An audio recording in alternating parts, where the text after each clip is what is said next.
Assembled dignitaries, I'd like to welcome you back to our regularly scheduled programming. I was off the grid over the course of the weekend. Once again, those in power tried to track me down, and once again, they have failed. Speaking of power, I've decided to kick things off on my latest emergence with a video about the least surprising headline of all time.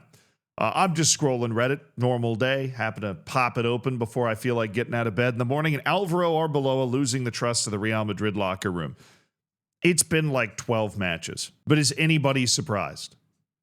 I've got a theory that I want to float by you here. I'm gonna test it out. I'm gonna lay it at your feet. I'm gonna see what you think of my idea.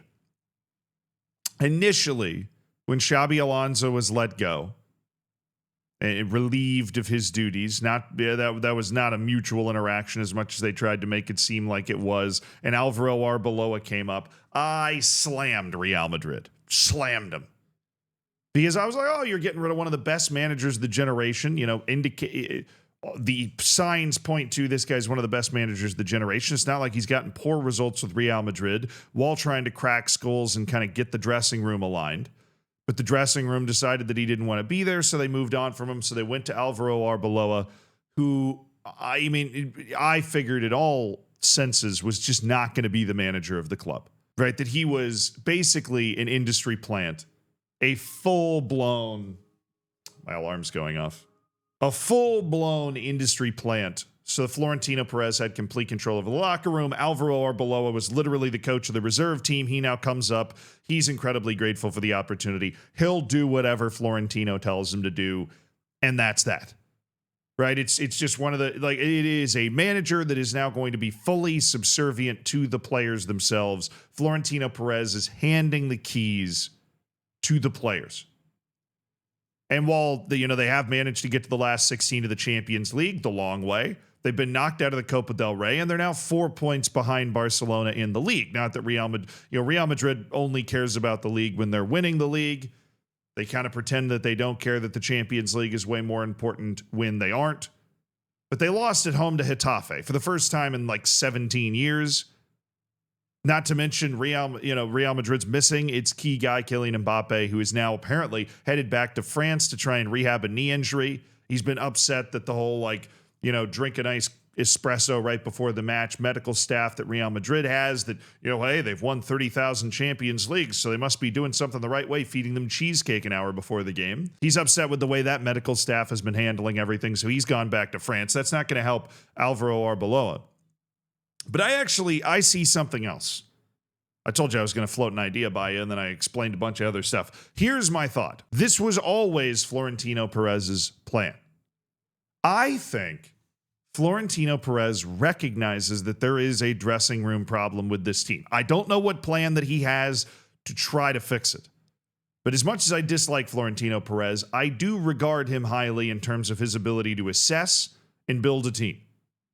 If you don't, then you just don't count winning is an important thing, because the guy definitely knows how to build winning teams. He's won, how many Champions Leagues? 15, 30, 45, 60. He hasn't won 60. I don't mean to be spreading misinformation. But he knows what he's doing. And usually what he's doing is not appointing a manager with the gravitas of Alvaro Arbeloa to try and manage perhaps the most tumultuous dressing room that he's had in I don't want to say ever, but in a long time. Right? In that type of dressing room, you generally need somebody with force, with gravitas. Ancelotti's eyebrows, Zinedine Zidane's, I was one of the best players in the world for a long time, aura. You need that type of guy who's going to come in and be able to manage the team.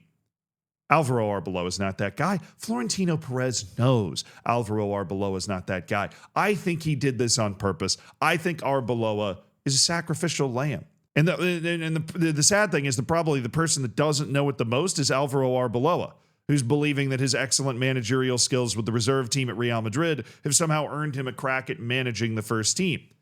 But nobody from the Real Madrid reserve team gets promoted. That's not how Real Madrid works, including the manager.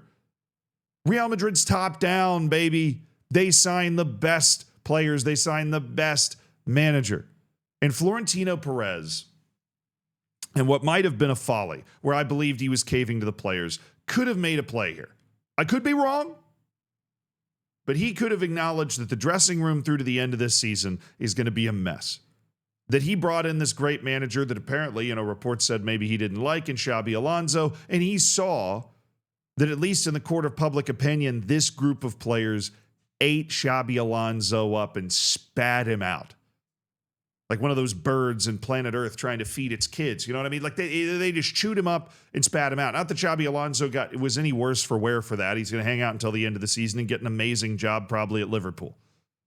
But then you bring up Alvaro Arbeloa. I mean, everybody in their right mind knows that's not going to work. So, two ideas. One, Florentino Perez needs to buy time. He needs to buy time to figure out how he's going to manage the dressing room, and he needs a guy that's going to come in, kind of do what he says, and eventually just get thrown away because he's losing the trust of the Real Madrid locker room. The interesting part of this story is that apparently Vinny, this is initially reported by The Athletic. I'm reading it off Madrid Universal here. I'm going to go to the Athletic article off Madrid Universal now. Various sources said the atmosphere in the dressing room had improved. Vinicius Jr. was one of the players who picked up particularly in terms of performance. But over the past month, the mood among several other players has seemingly changed for the worse. Now, I'm starting to look at a situation where we are looking at a scale. There's a tipping scale here. Vinicius is happy. Other people are pissed. Other people are happy with Xabi Alonso. Vinicius is pissed. Right? And you're not going to win in a situation where no matter what you do, no matter who you make happy, it's like diametrically opposed. Right? You've got two ends of the spectrum here, and you can't keep either of them happy or at the same time. Because if one side's happy, the other one's not necessarily going to be happy. Arbeloa came in and got on two knees and blew Vinicius. That's obvious. He was sitting there in the first couple of press conferences talking about how he was one of the best players in the world and he would never be subbed out in a million years. Right after the big controversy with Xabi Alonso was that he'd subbed out Vinicius Jr. Right? He got on two knees and he partook in the world's oldest profession. And it worked for a little bit, right? Vinicius played well. And Vinicius is always going to play well because, you know what? He is one of the best wingers in the world. But there's a reason Xabi Alonso was doing what he was doing. He was trying to get control over the team so that that they could play more winning football in his eyes. And he ran into this giant creaking apparatus known as Real Madrid that hangs its hat on past glories that the way it plays now and the way it does things now are not going to help them regain or hold on to, however you want to look at it, whether it's gone too far away yet or not. But Arbeloa's come in and he's tipped the scales towards Vinicius, and it ain't working either. And I think that means that Arbeloa is a guy that's been plugged in to try to buy time for Florentino Perez. Because he needs the time. He needs the time to try to figure out what he's going to do with this team. There's something rotten with this team. He's going to have to bring in somebody, remove somebody. He's well known as being a savage guy when it comes to cuts and whatever. I don't know if that's selling Vinny. If Vinny doesn't want to go, and I think Perez knows that, and so he can't. This is going to require a delicate handling for a guy that's normally really good with a sharp blade and, a quick, sharp blade. This is going to have to be delicate, but I think Arbeloa might be part of that delicate plan. Now, of course, if you really want to trust Florentino, there's another possibility. Alvaro Arbeloa, who was never long for this world, is no more than Igor Tudor at Chelsea. He's a placeholder.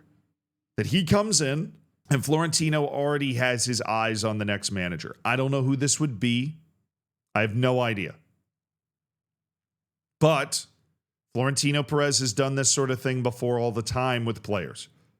He knows, and the player knows, that transfer is going to happen before everybody else. Way before, sometimes. They know it's going to happen. This is the summer, right? It's like there's a sliding timeline in his office, and that's the Trent Alexander-Arnold summer, right? Like there's just all that going on, and he knows exactly when all of it's going to happen. So he needed a manager that was going to be able to stretch this team out to the next manager that he really wants. Because the more I think about it, there's no way Alvaro Arbeloa was the manager he really wanted. We were always headed to this headline. And it's not like I couldn't imagine Florentino Perez coming out and expressing more than tacit boilerplate support for Alvaro Arbeloa, especially after having lost to Getafe, the disaster against Albacete in the Copa del Rey. He hasn't been terrible, but he certainly hasn't been good enough for the Real Madrid standard. And I think one of those two plans, he's either buying time or he already has his next manager picked out and he's just trying to get this team to the summer so he can get that manager in and make whatever changes he's already mapped out to this team. It's all part of a plan now. And the guy caught in the middle, the guy that's going to be caught between a couple of firing squads here is Alvaro Arbeloa, who's going to pop up and then recede just as quickly as he arrived whenever Florentino Perez deems it necessary for the progress of the team. Least surprising headline imaginable.